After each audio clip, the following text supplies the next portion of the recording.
Hallelujah. सबको जय मसीह की। रोज के पवित्र वचन को सुनने या पढ़ने के लिए सब्सक्राइब करें हमारे YouTube channel Holi ghost productions को। आइए मेरी भविष्यवाणी की पुस्तक से आज के पवित्र वचन को पढ़ते हैं, जो परमेश्वर के दास अपोस्टल अंकुर यूसुफ नरोला जी के द्वारा लिखा गया है। आज का पवित्र वचन आत्मिक वरदानों की धुन। जैसे 1 कुरिन्थियों की पुस्तक अध्याय 4 के 1 वचन में लिखा है, प्रेम का अनुकरण करो और आत्मिक वरदानों की भी धुन में रहो, विशेष करके यह कि भविष्यवाणी करो। मेरे प्रियो, परमेश्वर का वचन कहता है कि प्रेम का अनुकरण करो और आत्मिक धुन में भी रहो। धुन उस चीज को कहते हैं जैसे किसी को क्रिकेट खेलने की धुन होती है। वह खाते सोते समय भी क्रिकेट के बारे में सोचता रहता है। बाइबल कहती है कि इसी तरह से पवित्र आत्मा के वरदानों की धुन में लगे रहो, क्योंकि हम एक लड़ाई में हैं और हमारे हथियार शारीरिक नहीं हैं बल्कि आत्मिक हैं। बाइबल कहती है कि परमेश्वर ने आपको आत्मिक हथियारों के रूप में वरदान दिए हैं, जो कि पवित्र आत्मा के द्वारा हर एक विश्वासी को दिए जाते हैं। अगर आपको कोई पहाड़ पर भेजे कि जाकर उस पहाड़ को समतल करो, तो वह आपको बिना हथियारों के नहीं भेजेगा। वह आपको जेसीबी और बहुत से हथियारों के साथ भेजेगा।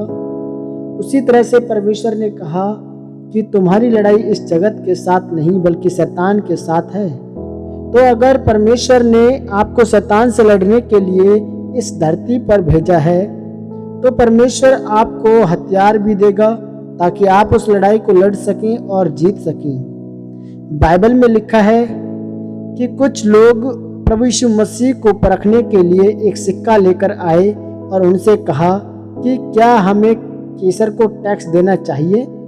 अगर प्रभु यीशु मसीह कहते कि हाँ हमें टैक्स देना चाहिए, तो जितने भी यहूदी लोग थे वे प्रभु यीशु मसीह से नाराज हो जाते कि वह हमें टैक्स देने के लिए क्यों कह रहा है, क्योंकि रोमी सरकार बहुत ज़्यादा टैक्स लेती थी।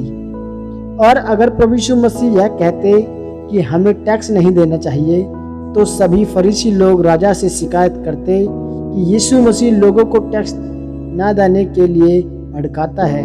इसलिए प्रभु यीशु मसीह ने बुद्धि के वरदान के द्वारा काम किया और उन्होंने कहा कि इस सिक्के पर किसका निशान है। उन्होंने कहा कैसर का। तब प्रभु यीशु मसीह ने कहा कि जो कैसर का है वह कैसर को दो और जो परमेश्वर का है वह परमेश्वर को दो। कई बार लोग आपको कुछ सवाल करेंगे और अगर आप उस सवाल का जवाब हाँ में देंगे तो भी आप फंसेंगे, और अगर उस सवाल का जवाब ना देंगे तो भी आप फंसेंगे। अगर आपके पास पवित्र आत्मा का बुद्धि का वरदान नहीं है तो आप फंस जाएंगे, लेकिन अगर पवित्र आत्मा के वरदान आप में काम करते हैं तो आप छूट जाएंगे। इसलिए प्रभु यीशु मसीह ने कहा कि तुम्हें सांप की तरह चतुर और कबूतरों के समान भोले रहना है। इसलिए मेरे प्रियो, पवित्र आत्मा के वरदान आपके जीवन में होने बहुत जरूरी हैं, और वह आपके जीवन में तब आएंगे जब आप अपना ज़्यादा से ज़्यादा समय परमेश्वर को देंगे, प्रार्थना में, उपवास में और पवित्रता के साथ परमेश्वर में बने रहेंगे। आमीन। यह प्रार्थना आपके द्वारा की जाए। सर्वशक्तिमान परमेश्वर, आज के इस वचन के लिए मैं आपका धन्यवाद करता हूँ। परमेश्वर, अपना अनुग्रह मुझ पर कर ताकि मैं आपके वचनों के अनुसार चल सकूं और आपके पवित्र आत्मा के वरदान मेरे जीवन में काम करें। प्रभु यीशु मसीह के सामर्थ्य नाम में हम मांगते हैं। आमीन, आमीन, आमीन। सबको जय मसीह की। God bless you. परमेश्वर आपको इस वचन के द्वारा आशीषित करे। हालेलुया।